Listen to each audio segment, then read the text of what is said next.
So guys, mummy वाली जिंदगी अच्छा खासा गुजार रही हूँ मैं अभी।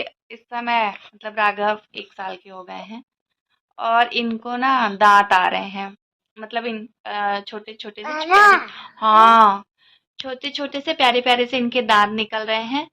तो इनको बहुत ज्यादा मतलब ये ना इसके लूज मोशन बहुत ज्यादा हो रहा है दिन भर में।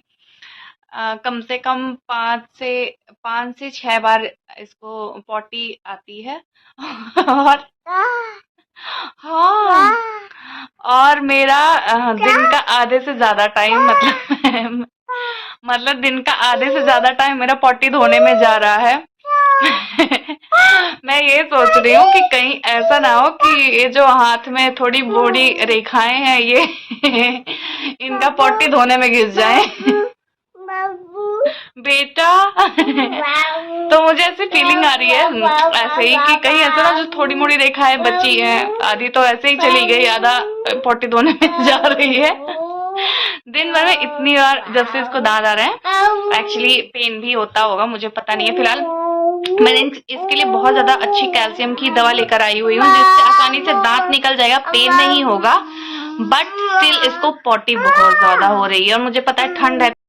तो वैसे तो मैं इसके लिए कैल्शियम की मेडिसिन ले आई हूँ, जिससे इसको आसानी से दांत आ जाए और पेन कम हो, और जो दांत आए वो मजबूत आए।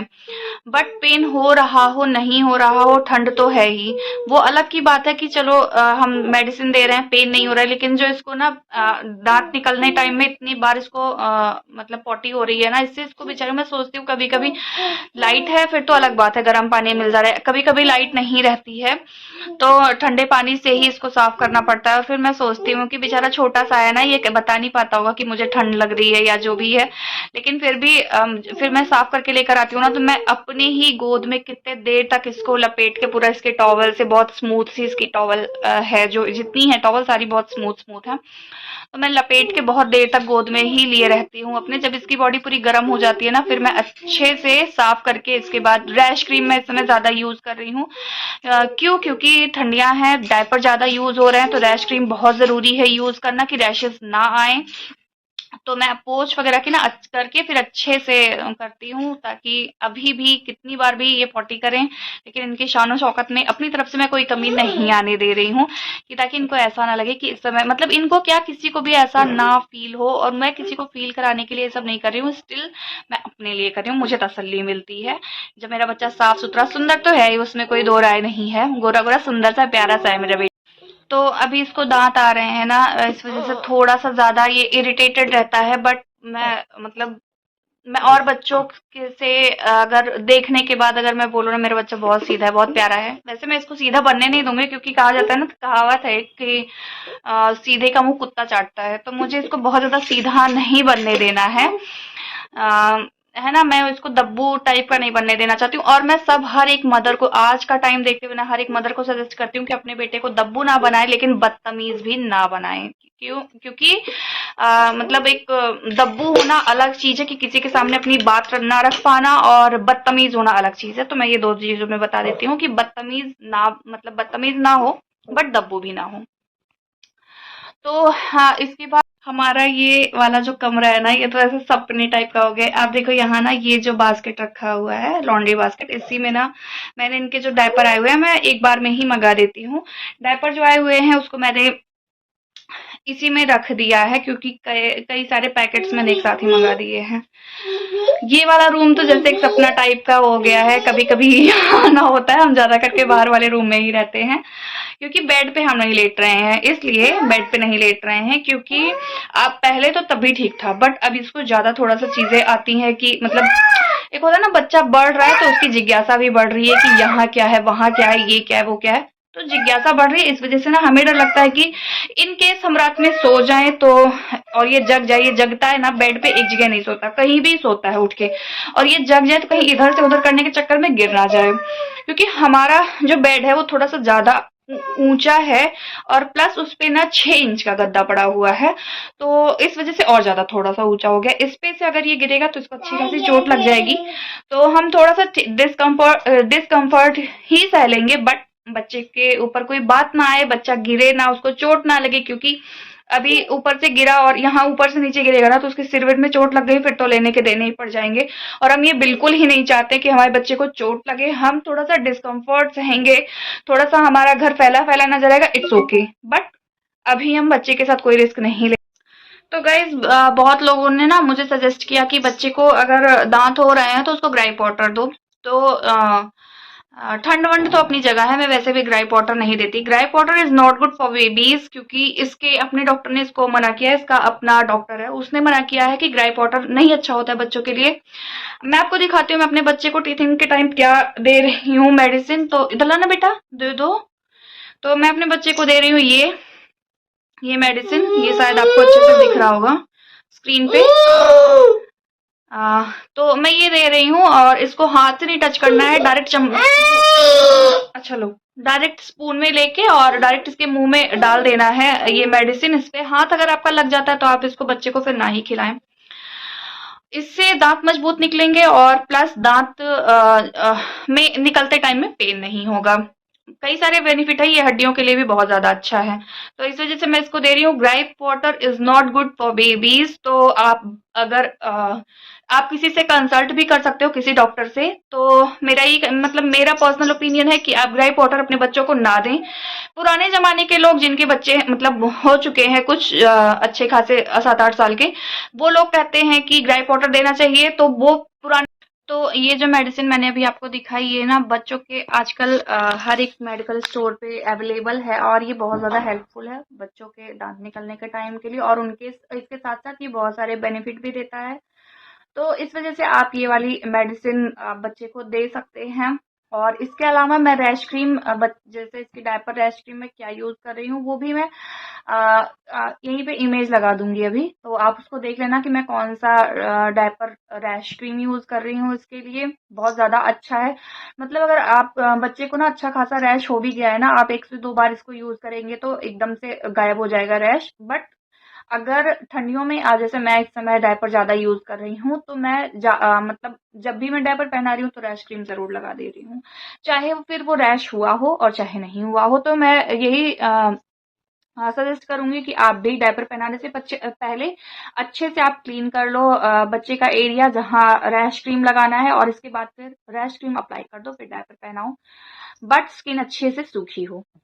और इसके बाद फिर खान पीन, मतलब इस समय खान पान का बच्चे को बहुत ज्यादा ख्याल रखना चाहिए दांत निकलने के टाइम पे, क्योंकि ना कोई भी चीज शरीर को लगती नहीं है। क्योंकि बच्चा जब दिन में 6 से 7-8 बार पॉटी कर रहा है तो प्रॉब्लम तो होगी ही, बच्चे के शरीर को खाना नहीं लगेगा।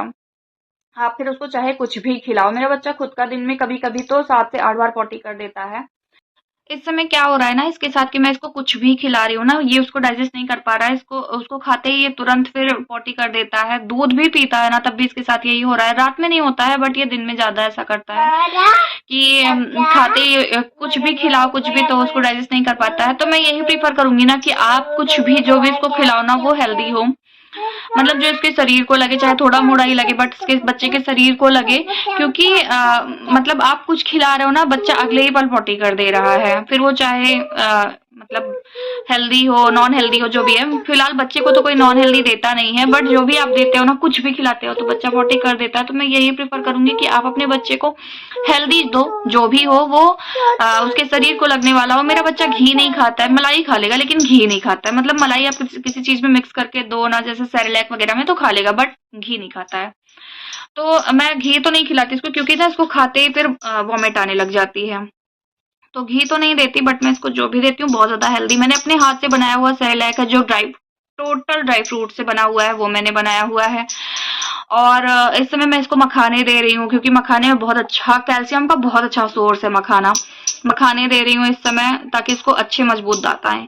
और इसके बाद फिर मैं बहुत सारे, मतलब जैसे मैं इसको दाल और रोटी खिलाती हूँ, दूध और रोटी खिलाती हूँ। तो आप ऐसा कुछ दो जो इसके शरीर को लगे और इसके लिए ना बहुत अच्छा मतलब इसके शरीर को फायदा करे। क्योंकि बार बार बच्चा पहले पता है जब इसको दांत नहीं आ रहे थे तो इसका सिर्फ 2 टाइम था पॉटी करने का, एक सुबह का और एक शाम का।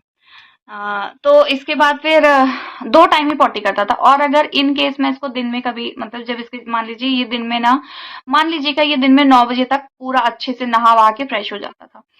तो मैं और ये 8:30 या 9 के आसपास में पॉटी करता था, दूध पीने के बाद पॉटी करता था। तो अगर इन केस मैं इसको ना सुबह 9 बजे लेकर कहीं निकल गई और ये फ्रेश मतलब पॉटी नहीं किया है, तो ये पॉटी नहीं करता था, मतलब रास्ते में ये कहीं भी इसको इतना समझदार ना, मैं सोचती हूँ कभी कभी पूरा फिर ये पूरा दिन ऐसे ही रहता था, पॉटी नहीं करता था। बट अब जब से इसको दांत आ रहा है ना, बेचारे का कोई कहीं मैं कहीं भी लेकर गई हूँ ना, ये कंट्रोल ही नहीं कर पाता है।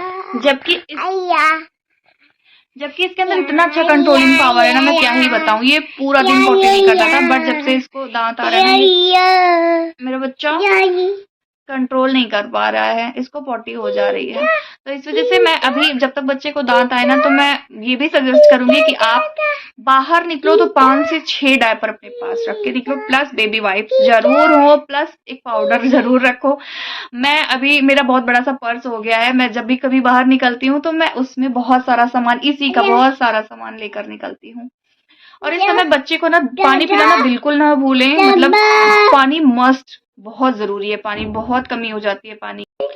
तो यहाँ राघव अब आ गए हैं मेरे पास। इनको ना अब मतलब रात के ऑलमोस्ट 10 नहीं 10:15 हो रहा है, तो अब इनको मम्मा चाहिए, क्योंकि रात के टाइम में ना दिन भर तो ये खेलेगा यहाँ वहाँ, बट रात जैसे जैसे होगी ना, इसको जैसे जैसे सोने का टाइम होगा तो इसको मम्मा चाहिए होती है।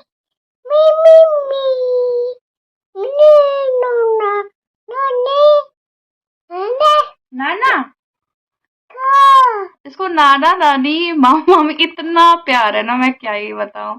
पूरा दिन सोकर उठेगा ना, इसकी पहली वर्डिंग नानी, नाना या मामा होते हैं। क्या हो गया?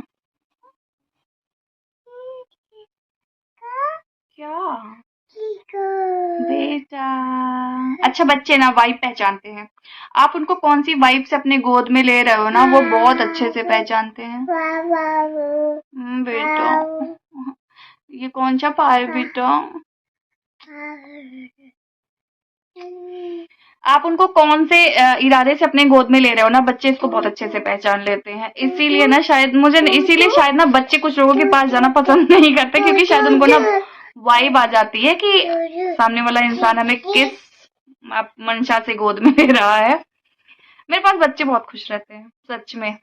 तो गाइज ये था हमारा आज का व्लॉग, मिलते हैं नेक्स्ट व्लॉग में, तब तक के लिए बाय बाय।